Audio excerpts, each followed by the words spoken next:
all the gods of Egypt, I will execute judgment. I am the Lord. That's right. So when it says all the gods of Egypt, what is it speaking about? Anybody? Don't yell out. Anybody? Abram? Idols. Huh? Idols. Anybody? You might know. Anybody? Brother Omari? Nah, is it because they celebrate? I mean, they praise a lot of different gods. No, it's not talking about that type of God. Anybody?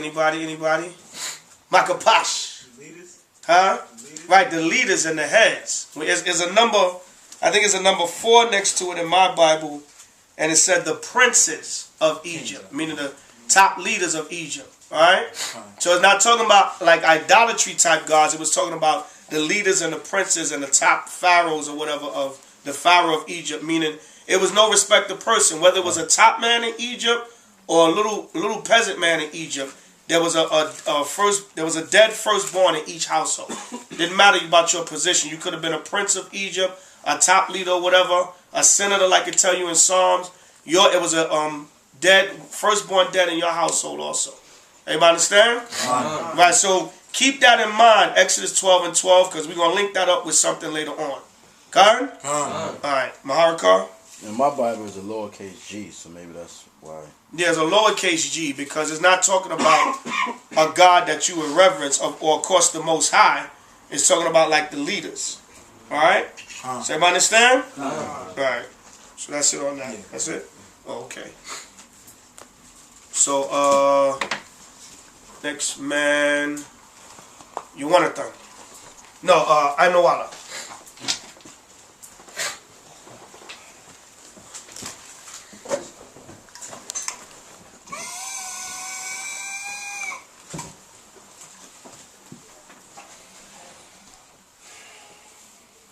I'm the Walla, Bun Yahawada, Bun Yasharala.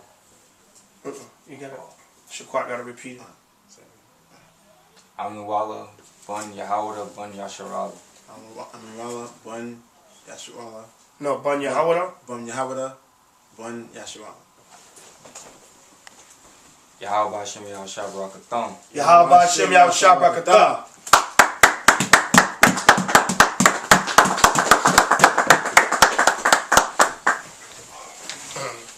So Abnawala is going to take us from Exodus chapter 12.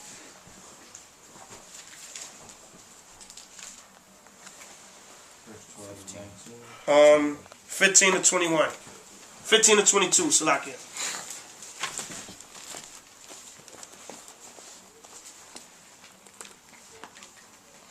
Everybody got it? Come. Exodus chapter 12, verse 15. 7 days shall Salakia, you got people on the conference call? Huh? Yeah, speak up. All right. Brothers, when you come up, lift up your voice. And if you're going to say something from the audience or pull a scripture, make sure you project your voice. All right? Good? We got people listening on the conference calls. 7 days shall ye eat unleavened bread. Even the first day ye shall put away leaven out of your houses. So this is a commandment by the Most High for us to eat unleavened bread without yeast in it that doesn't rise, and to put away all leavened bread out of the house during the Passover. Well, leaven in general. You know, if you got any different type of foods that have leavening in it, right, get them out your house. The best thing to do is like a month before the Passover, start not buying so much stuff with leaven in it so you don't have to waste. Or, you know, if money's tight, you know, don't be over righteous. Take everything that have leaven and maybe like tie it up in bags and separate it, right? The stuff that you can still preserve, you know what I'm saying, you can separate it, right? Or if you have faith in the Most High like that, just throw it away and he'll give it back to you. All right, but if you want to use a little wisdom because you're not balling like that, you know, take the stuff that got leaven, especially if you can still eat it after 7 days. You can like tie it up in bags and stuff and just separate it away from the other stuff. Karen? All right. For whosoever eateth leavened bread from the first day until the 7th day, that soul shall be cut off from Israel. So this was a strict commandment from the Most High, saying that if we eat any bread with leaven in it during the Passover, we're gonna that soul shall be cut off. Meaning what? Death. All right. Verse 16. And in the first day there shall be an holy convocation, and in the seventh day there shall be an holy convocation. So, like during the first day of the Passover, you know, brothers get together, go over scriptures during the Passover, and after that have a feast. And like we're doing right now, on the seventh day of the Passover, we do the same thing. Eat the lamb and bitter herbs, which represents the affliction. And yeah. Right. The Passover meal, or the Seder meal, or Paschal meal, like they call it, is really just mandatory for the first night. But, you know, we just do it again on the closing night, just, you know, for tradition's sake. But it's really just mandatory the first night. The lamb, bitter herbs, and the unleavened bread, that meal is mandatory for the first night. But we just, like, our camp, we just have a tradition where we do it on the second night. We do it on closing night also. And then, you can have regular food also. Just no yeast, no leaven until tomorrow sundown. Alright, good. No manner of work shall be done in them, save that which every man must eat, that only may be done of you. So, you know, we're not allowed to do any work during the Passover, and any type of work. That means your job or house cleaning or whatever type of work. But, you know, since we in this captivity, you know what I'm saying, Most High understands that, you know, some brothers might have to work, some sisters might have to work during that time. So, right, when it says, save that which every man must eat, that only may be done of you, meaning the preparation of the Passover meal.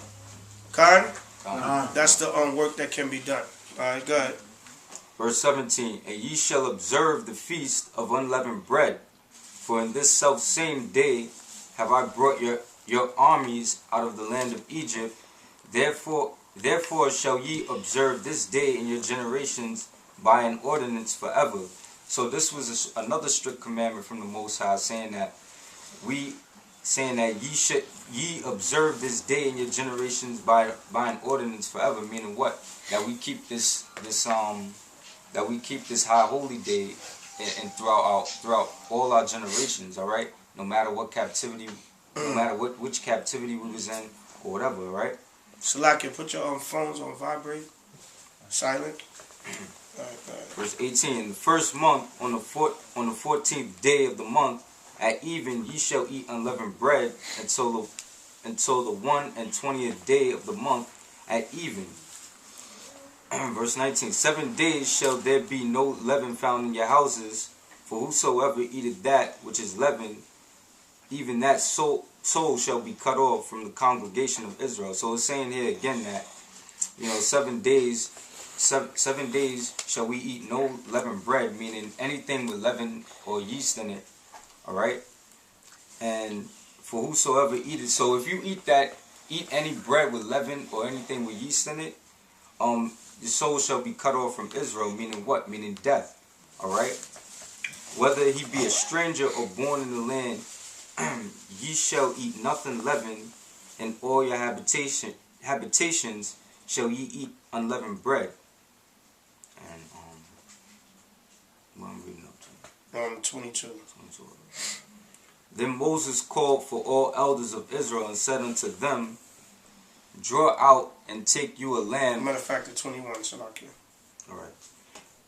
Salakia, 21. Then Moses called for all the elders of Israel and said unto them, draw out and take you a lamb according to your families and kill the Passover.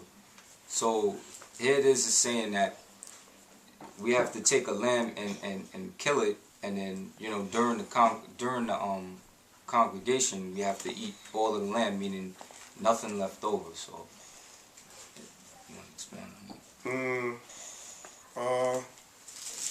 Just go to 1 Corinthians, the 5th chapter, real quick. Notice it says kill the Passover. Right. Now, what does it mean there when it says kill the Passover? What is the Passover in that verse? The lamb. The lamb, right? So now, who became the precious lamb without blemish or spot later on? The Mashiach Yahushua. Right. Now, was he not called the Passover also? Yes. Let's go to 1 Corinthians, the 5th chapter. Just like the lamb is called the Passover in Exodus 12 and 21, Yahushua, which is the precious lamb that died for Israel, is going to be called the Passover. Okay? All right, let's go to 1 Corinthians 5 and 7.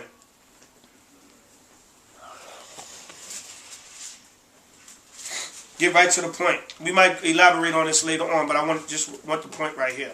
So now 1 Corinthians 5 and 7 goes with Exodus 12 and 21. Okay? All right. So whoever got it, read it. 1 Corinthians 5 and 7. Purge out therefore the old leaven. Right, so when you keeping the feast of the Passover and when you serving the Most High Yahushua in general, not just at the Passover, you got to get rid of the leaven. The leaven is what? The old man. The pride, the stubbornness, not keeping the law, being rebellious, wicked, evil. Like it tell you in Hebrews, the sin that so easily besets you. If you know you had a vice in the world and you still struggling and fighting to get over that vice, you got to fight that vice. Okay? You got to get that leaven up out of you. Good? That ye may be a new lump. Come on.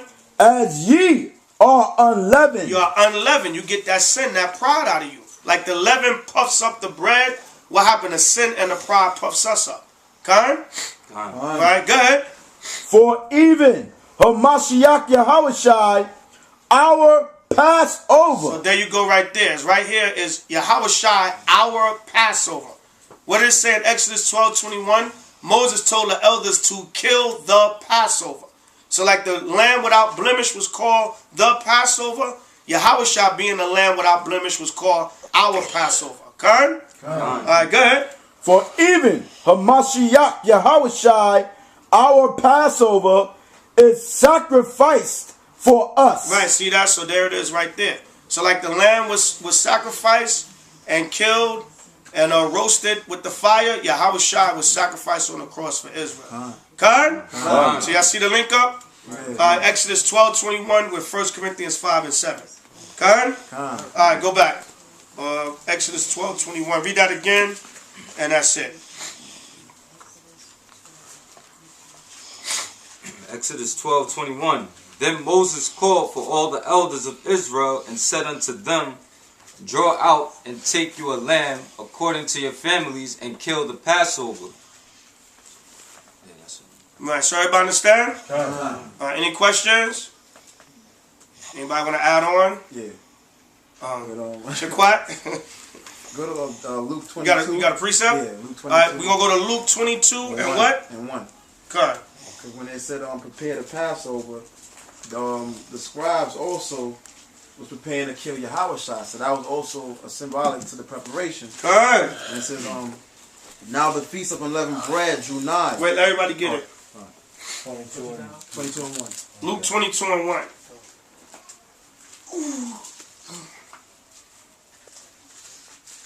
Everybody got it? Done. Now the feast of unleavened bread drew nigh, which is called the Passover. And the chief priests and scribes sought how they might kill him, for they feared the people. Now that word sought basically was think to basically prepare how to kill Yahushua. And when you go to verse 7, it says, then came the day of unleavened bread when the Passover must be killed. So that also was symbolic to Yahushua when it says, prepare the Passover and the lamb must be killed. So that's it, right? So everybody understand? Okay. Right, same symbolism. All right. All right. Go ahead. I just had something to add. Just 2 quick precepts since we on the Lord's crucifixion. Galatians chapter 3.